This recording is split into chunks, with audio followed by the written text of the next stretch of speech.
Olá, boa noite a todos. Vamos estudar um pouco sobre os povos primitivos. O tema do nosso grupo é sobre Cuba-Congo. Nesse estudo, vamos conhecer um pouco do Reino Cuba, composto por 20 tribos, entre elas Buchon, uma das mais poderosas. O Reino Cuba existiu entre 1625 a 1900 e no sistema político tinha o rei Niime como figura central. Vamos conhecer toda a sua arte, vinda do coração da África. As tribos Cuba do Congo teceram diversas peças em ráfia, autênticas obras de arte, como saias, tapetes e objetos, com desenhos que em geral apresentam geometrias assimétricas, cores como preto, amarelo e vermelho predominante, e símbolos tribais que passam de geração em geração. Vamos ver a importância dos homens e mulheres para a confecção dessas artes e sua arquitetura. Boa noite, pessoal. Meu nome é Wesley. Eu vou apresentar a localização do Grupo Cultural Cuba. Região e país: África Central, República Democrática do Congo. A designação Cuba significa povo do trovão e nomeia o grupo que habita as terras férteis localizadas entre os rios Kasai e Sakuru, na atual República Democrática do Congo, compondo um complexo multiétnico que agrupa mais de 18 subgrupos, entre eles os Choas, os Buchongs e os Niged. Boa noite, eu sou a Viviane e vou falar sobre o período histórico. Cuba, antigo reino africano no interior da República Democrática do Congo, limitado a sudoeste pelos rios Kassai e Lulua e a norte pelo rio Sankuru, afluente do Kassai.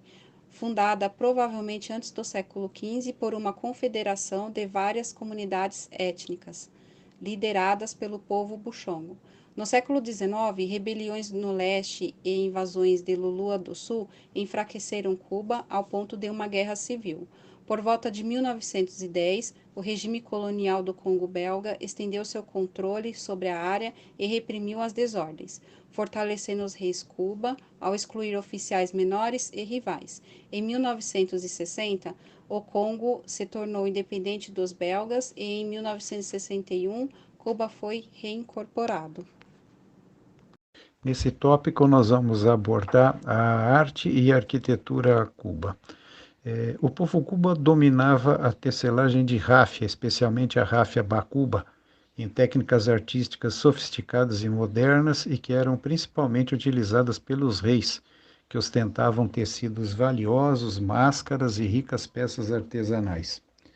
Os sacerdotes e os nobres também se beneficiavam dessa arte e cultura únicas, compostas de chapéus, tapetes, joias e os conhecidos panos e veludos do Kassai, produzidos pelo grupo Chova e destinados a celebrações, alianças familiares, decoração e também dados como moeda de troca e dotes pelo seu valor.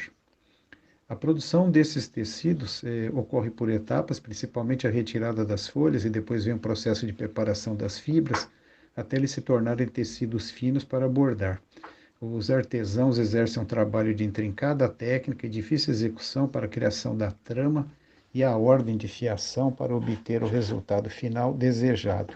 Aqueles elementos geométricos e abstratos são realmente bastante complexos para que sejam elaborados.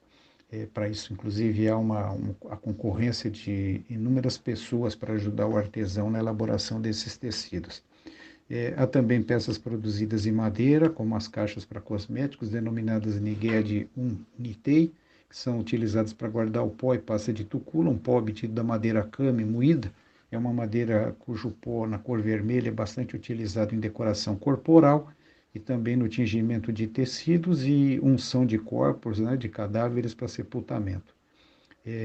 Há artistas também dessa civilização Cuba que confeccionavam objetos utilizando materiais como o marfim para fazer esculturas, argila, ornamentos em metal, bronze e ouro, né? E em destaque as máscaras, né? Que eram também todas produzidas em madeira, também utilizavam ornamentos de metal, utilizavam bronze, ouro, uma série de metais bastante ricos para deixar a máscara com aquele aspecto especial que eles desejavam. Por quê? Porque as máscaras tinham como um papel principal perpetuar as tradições, os ritos, as crenças, a religiosidade e a memória desse povo.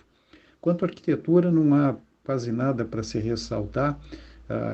A arquitetura vernacular, mas é uma arquitetura vernacular bastante simples, são casas com uma estrutura de madeira, de galhos, né, madeira em geral, não muito trabalhada, com aplicação de barro e cobertura em palha. Então não há destaque. O destaque realmente é para a arte, que é bastante valiosa e importante. Boa noite, eu sou a Sayonara e vou falar sobre a cultura e organização. O povo Cuba possuía uma arte que chegou a dar voltas pelo mundo, conhecidos pela sua reprodução de tecidos em ráfia transformados em fibras finas. Muitas das suas produções estavam envolvidas com os reis. Eles eram os principais beneficiários das produções, possuíam as ricas peças, como as máscaras, os tecidos valiosos. Outros que se beneficiavam dessas riquezas eram os sacerdotes e as classes da nobreza, os quais tinham acesso aos materiais de primeira mão.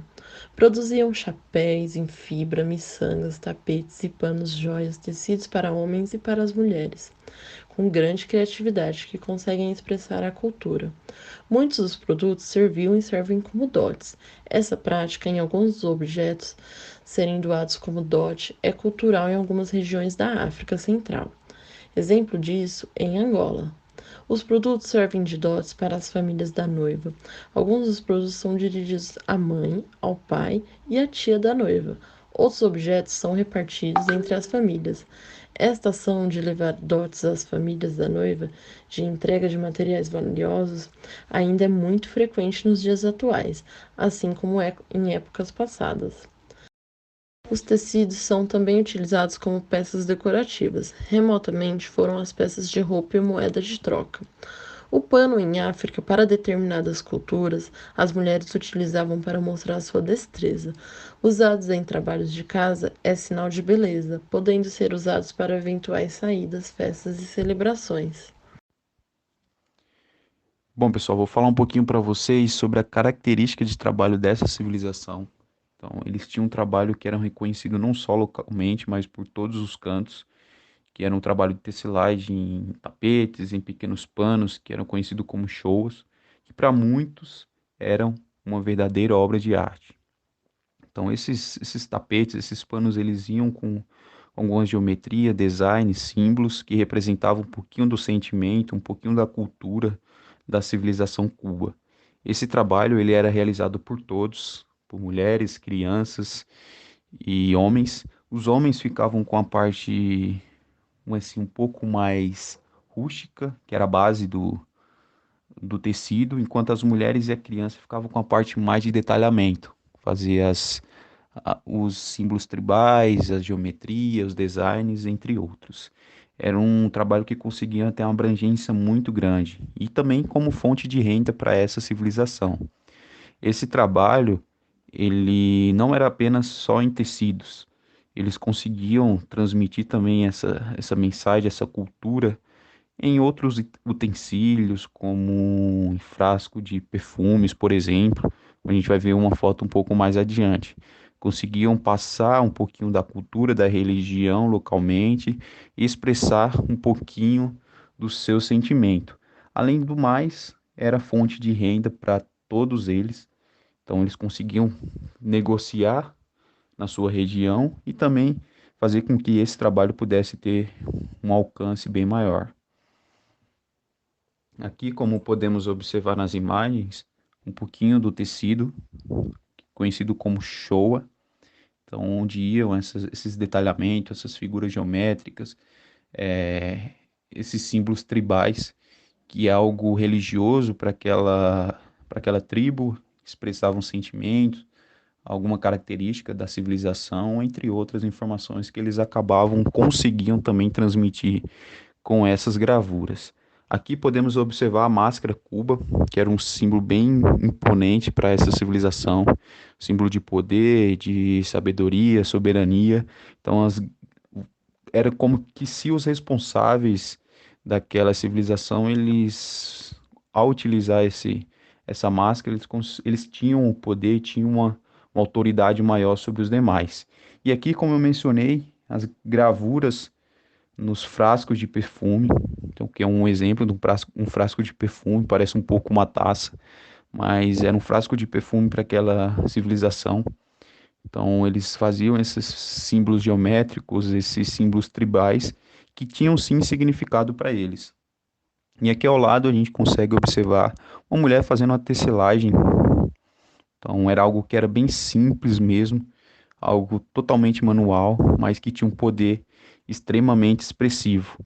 E detalhe, eles conseguiam, além de conseguir transmitir essa mensagem localmente, esse trabalho, por ser algo muito expressivo e de um detalhamento muito perfeito, vamos dizer assim, eles atingiram grande parte da Europa em exposições. Então, tem locais hoje que têm exposições com esses materiais espalhado pela Europa, justamente por ser algo que era de pouco recurso, mas também de uma qualidade, de uma finura, vamos dizer assim, extremamente alta.